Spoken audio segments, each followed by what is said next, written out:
Sous les projecteurs, on ne voit souvent que la lumière. Mais derrière le sourire de Brendan Fraser se cachent des cicatrices, des vertèbres manquantes et un secret qui a failli briser Hollywood. Comment passe-t-on d'homme jungle à un fantôme des studios, avant de renaître sous un tonnerre d'applaudissements? Voici la vérité et le début, lorsqu'il a perdu sa voix à force de crier dans les ruines d'un plateau, sa santé quand on l'a recousu pièce par pièce, sa mère d'un long cancer en 2016, puis une grande partie de son argent quand le juge a fixé qu'il devrait verser presque 1 million par an à son ex-femme. Pourtant, Brendan Fraser est resté calme. Il a pardonné. Il a avancé. Mais il y avait une blessure qu'il n'arrivait pas à laisser derrière lui. Le jour où un homme souriant, invité au même dîner de gala que lui, a profité d'une poignée de main pour dépasser les limites. Ce geste déplacé l'a hanté pendant près de 20 ans, et quand Brendan a enfin dit son nom, Hollywood a retenu son souffle. Brendan James Fraser est né le 3 décembre 1968 à Indianapolis, mais avant d'avoir 10 ans, il avait déjà changé de pays 5 fois.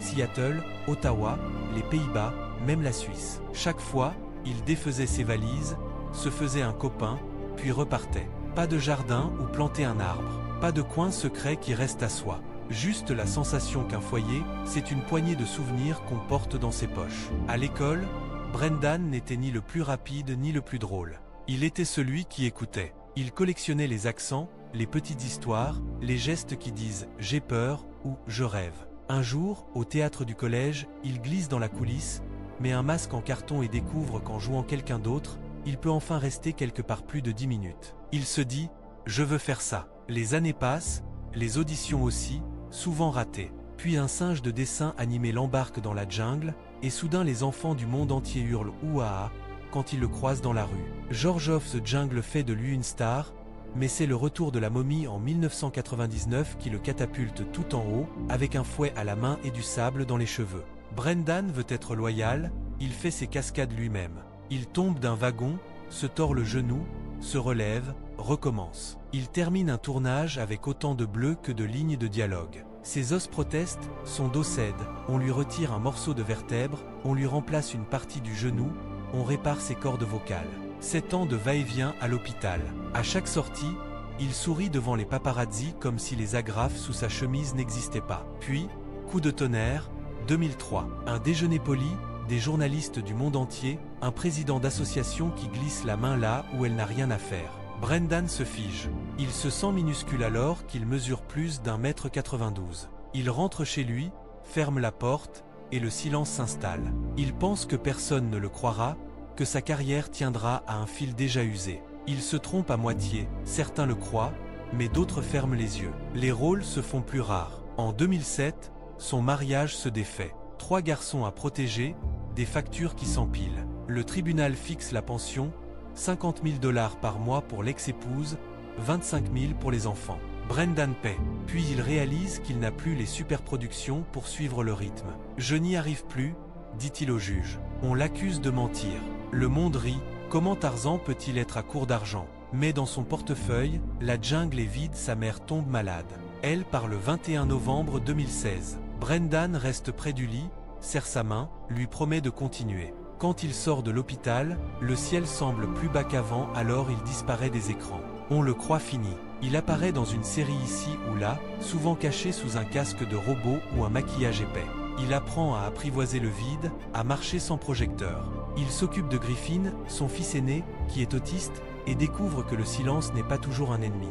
Parfois, c'est un abri, c'est là qu'un réalisateur lui tend un scénario au papier froissé. L'histoire d'un professeur d'anglais qui pèse plus de 260 kilos et cherche, avant la fin, à dire à sa fille qu'il l'aime. Brendan lit, pleure, accepte. Sur le plateau de The Wall, il porte une combinaison lourde, mais le plus lourd, c'est le souvenir de toutes ses cicatrices. La première projection à Venise se termine par 6 minutes d'applaudissements debout. Brendan se cache le visage dans les mains, il ne cache plus rien. En 2023, il soulève l'Oscar du meilleur acteur. Le public crie son nom comme s'il sortait d'un long tunnel. Et le traître, il est toujours là, sur de vieilles photos de tapis rouge, sourire impeccable. Mais Brendan ne se tourne plus vers l'ombre. Il avance, doucement, comme un ours qui sort d'hibernation pour sentir le soleil. Il sait que le pardon est un chemin, pas une clé magique. Il sait qu'il devra encore payer, réparer, chuter peut-être. Pourtant, chaque matin, il se lève, prépare des pancakes pour ses garçons, et se rappelle que même un cœur cabossé peut battre très fort. Brendan Fraser n'a peut-être pas sauvé le monde avec un fouet ni arrêté un bus qui fonce, mais il a fait mieux, il a survécu au réel. Et dans le regard des enfants qui regardent ces films aujourd'hui, il voit une promesse simple, celle qu'après la tempête, il y a toujours une autre scène à jouer. Brendan croyait avoir connu son grand moment quand il serra l'Oscar contre sa poitrine en mars 2023. Mais les projecteurs se sont éteints, et la salle est redevenue silencieuse, comme toujours après les tempêtes. Dans ce silence, on lui proposa un rôle éclair chez Martin Scorsese. 7 minutes à hurler « Cet homme est mon client » et à remplir l'écran d'une voix tonitruante. Certains critiques se sont moqués. Scorsese, lui, a dit que c'était « parfait ». Brendan sourit. 7 minutes valent mieux qu'aucune, surtout quand le maestro vous tend la main. Il enchaîna aussitôt avec Brothers, une comédie de casse où deux faux jumeaux trafiquent des plans qui tournent mal. Peter Dinklage braille à l'arrière du van, Josh Brolin râle au volant. Brendan, lui, joue l'oncle mystérieux qui sait ouvrir un coffre en murmurant. Le film dure 89 minutes, fait rire puis serre le cœur, et rappelle à Hollywood qu'un géant peut aussi être léger. Entre deux plateaux, il écoute Griffin décrire ses planètes imaginaires. Griffin parle d'un monde où les trains sont silencieux parce que chaque rail fait un câlin aux roues. Brendan répète ces histoires à d'autres parents, lors de conférences sur l'autisme. Il explique que la différence n'est pas un défaut, juste une autre carte du ciel. Le 8 juin 2025, sur le tapis rouge du Tribeca Film Festival, une caméra tente de le saisir à la dérobée. Il la repère, se tourne, tire la langue comme un gosse, puis éclate de rire. La vidéo fait le tour des téléphones en 1 heure, la momie est vivante, titrent les commentaires. 2 jours plus tard, il traverse la piste de danse d'une soirée CAA. Au fond, Miley Cyrus chante Faux exprès, et Brendan s'arrête pour complimenter une pièce de théâtre baptisée John Proctor is the Villain, parce qu'elle parle d'authenticité. Dans la cohue, personne ne remarque qu'il boite encore un peu. Fin mai, il signe des autographes au Fan Expo de Chicago. Un garçon de 10 ans, trop timide pour s'approcher, brandit un vieux DVD de Georges de la Jungle. Brendan s'agenouille, braque le projecteur de son portable sur la pochette comme sur un trésor et chuchote « Tiens, prends ma lumière ». Le gamin repart en pleurs, le DVD couvert d'un nom devenu légende. Mais l'ombre revient certains soirs, dès qu'une poignée de main dure une seconde de trop. Alors Brendan répète à voix basse le nom de celui qui a brisé sa confiance, pour ne plus jamais l'oublier, Philip Burke, l'ancien président des Golden Globes. Le sourire qui cachait la morsure. Il l'a dit enfin, pas pour se venger, mais pour empêcher le doute de ronger d'autres carrières. Burke a été expulsé de l'association. Brendan, lui, refuse toujours d'assister à la cérémonie tant qu'aucune excuse franche n'aura traversé la scène.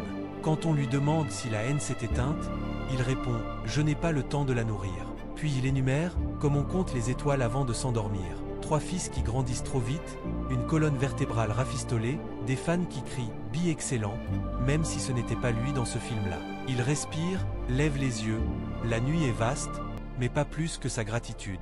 Bientôt, le clap retentira pour un western spatial où il incarne un shérif fatigué cherchant sa route entre 2 galaxies. Brendan sourit déjà, un désert de sable ou de planète, qu'importe, tant qu'il reste une scène à jouer, tant qu'il peut dire « couper » et recommencer, alors la vie continue. Et s'il trébuche, il se relèvera encore, parce qu'au bout du compte, survivre, c'est son plus grand rôle. Il apprend à manier une étoile de shérif qui s'allume quand le jour décline. Dans le western spatial qu'il doit tourner l'hiver prochain, Brendan joue un garde solitaire chargé de protéger une petite gare orbitale où les trains-lumière passent sans s'arrêter. Pour se préparer, il marche la nuit dans son jardin, imagine des dunes entières couvertes de poussière d'étoiles, puis confie à Griffin. C'est un désert, mais avec des constellations à peine le chapeau rangé, il saute dans les bottes d'un autre héros, Dwight D. Eisenhower, 3 jours avant le débarquement. Le film s'appelle Pressure. Pendant 92 minutes, les aiguilles d'une horloge géante tournent au-dessus d'une carte de Normandie. Brendan colle son oreille à l'engrenage, écoute le tic-tac, puis murmure « Pas encore, pas encore ». À la dernière seconde, il frappe la table « On y va ». L'écran devient blanc comme une voile qui claque. Pour comprendre la météo qui a décidé du sort du monde, il passe des soirs entiers avec Andrew Scott, l'acteur qui joue le météorologue. Il regarde de vieilles cartes couvertes de nuages dessinés à la craie. Brendan suit les flèches, compte chaque tourbillon, et demande « Et si le vent changeait d'avis ?» Scott répond « Alors l'histoire aussi ». Cette réplique restera dans le montage final. Entre 2 avions, il traverse les rues de Tokyo pour Rental Family. Là-bas, il joue un comédien perdu qu'on loue pour jouer le « papa américain » d'inconnu trop timide pour dire « je t'aime ». La journée, Il répète en japonais, Okaeri Nase.